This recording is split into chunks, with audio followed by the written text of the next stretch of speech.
going on, everybody? Eric Lindquist at Stochastic here on the OddsShopper channel, coming to you with a Saturday edition of NFL Lindy's Leans, Likes, and Locks. Hit that like button, subscribe button, notification bell. Goes a long way for me on this video. Goes a long way for you. That way you become apprised whenever great content is going live here at our little neck of the YouTube woods. Yeah, Saturday, tomorrow. That is literally when we're going to have football going. I'm excited to have these Saturdays going alongside the college football playoffs. Make sure you check out Mac Kajeski, Ben Raza over here on the OddsShopper channel for all of your needs, both from a betting perspective, from a DFS perspective, over at Stochastic as well. Would love to see you guys over there because, well, I'm excited. And we're going to get a snow game, Indy and Notre Dame here on Friday night. So I'm excited for that one at 8 p.m. Eastern time, 5 p.m. Pacific. But I'm recording this right now on the dot at 4 p.m. Eastern time, 1 p.m. Pacific.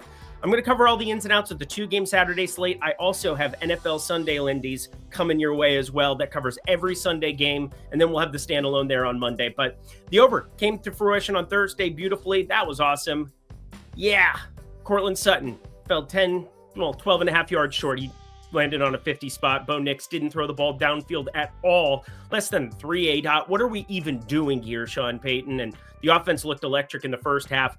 The opposite of in the second half. But enough about that. I'm ready to rock. Get back on track here. Still hit 16 of our last 25 locks on this program. Don't have any locks here for Saturday, but I have 2 of them for Sunday. Again, check out the Sunday Lindy's if you want to see such things. But I'm excited about this slate. I'm excited about Wednesday. We got football. I'm excited about everything. And also Deontay Johnson just got waived by the Ravens. As I'm talking, producer Jacob, let's get to the picks.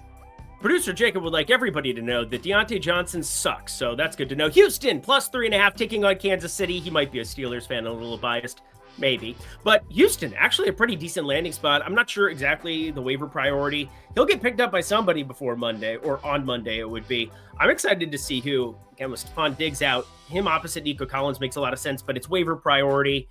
I'm sure everybody there in Baltimore is cheering for him to get picked up by somebody horrible, but that's not going to be the case. Kansas City on the other side, they get a guy back. Hollywood Brown, hello. How are you? Going to more than likely get activated off of IR the morning of here on Saturday.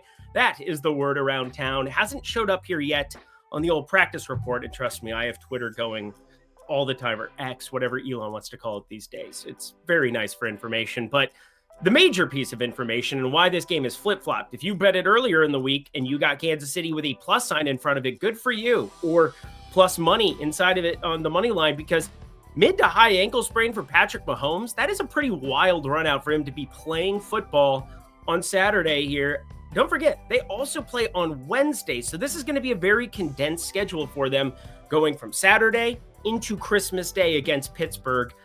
I don't know.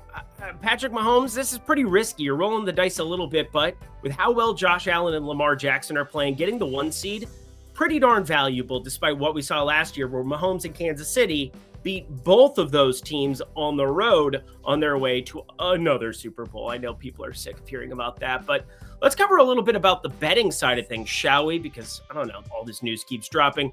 This is the game I'm the least intrigued of the two, but I have 2 things that I kind of highlighted, circled, starred. First off, I'm mad at myself for not betting Kansas City because I thought there was a good chance Patrick Mahomes played relative to what the numbers said. But with Houston, we know they like to blitz a ton. We know that they're going to be bringing pressure ad nauseum, but you get Kansas City starting to get some of the pieces ensembled, and you get Xavier Worthy opposite of Hollywood Brown, Juju Smith-Schuster for limited stuff, and DeAndre Hopkins.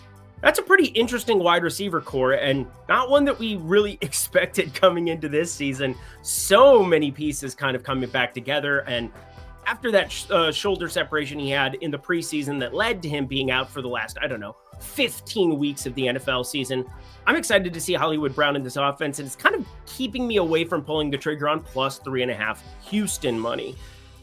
Dalton Schultz, though, over 3.5 receptions. This is kind of the other part of it. Dalton Schultz, he's going to eventually get unleashed here as Houston makes a push, and I have all the playoff probabilities factored into everything that I'm doing here from here on out. The Texans guaranteed 100% to make the playoffs. It's kind of the thing that keeps me away from betting Dalton Schultz here at this spot too. Now, the placement, you have Houston win this game. You're in a much more competitive spot to try to get that bye, but more than likely at 9-5, you're going to watch the Steelers in the next game. Very interestingly, 10-4, but with the Chargers solidifying that on the back end, 8 through 10 is pretty much a distant way down, but you're going for that 1 seed. That 1 seed is what you go for. That bye can be very, very important. And as such, yeah, we'll see. Chiefs need to lose this one, then they would have to lose another. And on the short week, it's definitely alive. So we'll see. But Houston plus 3.5. Dalton Schultz over 3.5 receptions made. It has more to do with placement in the playoffs than it does Houston making a push for anything. Again, it's kind of why I'm thinking they err on the side of caution with a lot of their vets. 50% off, friends, 50% off tails. That is my premium Discord that you can sign up for down below at the link. We'll give you all the ins and outs. I'll be breaking everything down, in-depth analysis, talking through everything in the NBA streets, through everything in the NFL streets. If you have questions, I have answers. Plus, it's not just all the sportsbook plays. You're also getting all the pick'em stuff, because I know a lot of you, that is where you're watching my videos in order to get ideas about where you're going to go, what direction you're going to go in the pick'em streets. And I'm talking you through the math of it, putting pick'em slips together for you as well.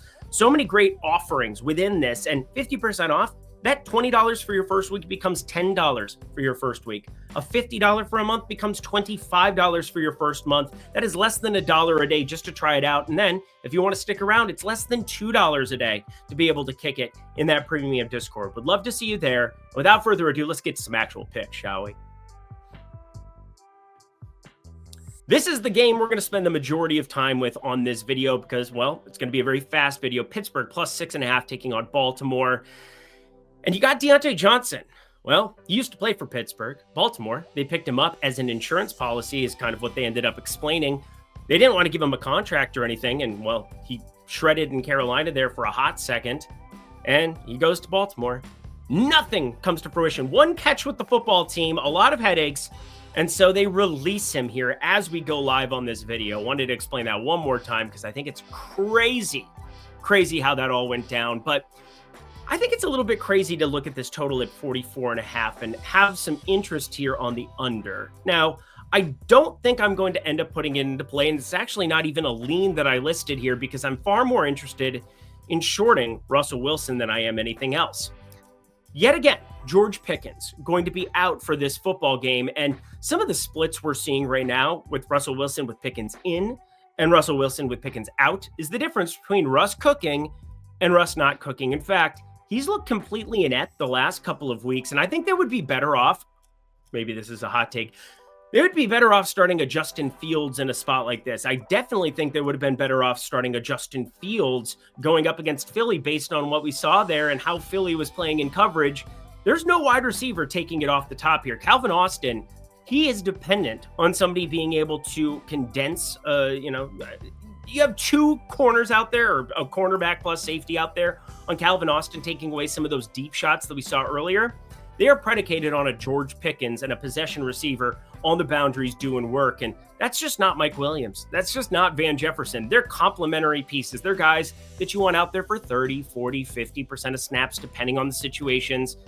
But it has been brutal here in the passing game without him. Russell Wilson, 128 yards passing against Philly, 158 against Cleveland. Now, you can argue both of those defenses substantially better than what we're getting here on the Baltimore side, where in that secondary, they have struggled all season long. But if you're not getting anything whatsoever out of the running game, it's going to be dump-offs to Jaylen Warren. So I will say this, while I'm interested in so many different parts of this game, the one guy who I'm not going to be shorting potentially on the Pittsburgh side is Jaylen Warren, who, when you get into some of those passing downs and you're trying to find out ways to, it's kind of like a running game by inclusion with more Jaylen Warren and less Najee Harris. But I'm full go here on the Baltimore 6.5 side. I'm very happy to be laying the points with Lamar Jackson based on what we've seen the last couple of weeks. One piece of news, though, that's keeping me from firing his his receiving props,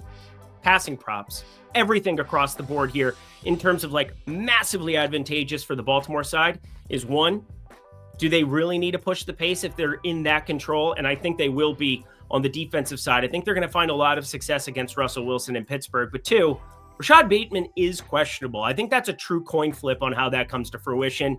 If he ends up out, obviously Diontae Johnson isn't stepping in whatsoever. But I think Devontae Walker, a rookie who's obviously been with this team for a little while, did find work in week 15 and the end zone for his first catch in the NFL. That must be nice, right?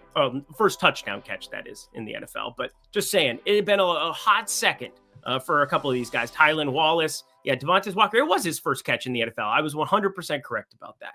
Had to double check my work. But through all this talking, through all this laying it all out, I think Baltimore -6.5 is the sharp side. I think Russell Wilson under 209.5. That's also an advantageous number because, again, no George Pickens means massive problems unless you find a deep shot that comes to fruition for Calvin Austin. I'm looking at Jaylen Warren being somewhat positive on him somehow, some way. Again, it's like 19.5, 21.5 for like receiving props on. That's way too low, I think. But Lamar Jackson over 220.5 passing yards, very dependent upon Rashad Bateman being in because, well, value over replacement, not exactly the best. Maybe more 12 personnel with likely joining the fray. A little bit more with Mark Andrews would be in play. That does it for a Saturday edition of NFL Lindy's Leans, Likes, and Locks. Head to the comment section below. Let me know your favorite plays that exist on the board here. Again, not going to force a lock for the sake of finding a lock here on a Saturday, but I think there's a lot of great football to be betting there. Talk through the ins and outs of that Houston-Kansas City one, not finding a ton of value with a lot of pieces around there.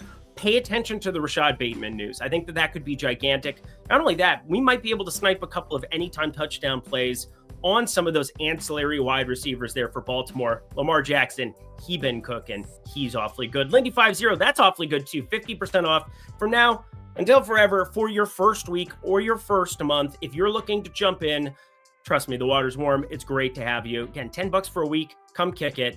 Let's party. Until next time, well, check out NFL Sunday. That'd be great. Producer Jacob, thank you. I'm Eric Lindquist. Best of luck in the NFL streets on Saturday.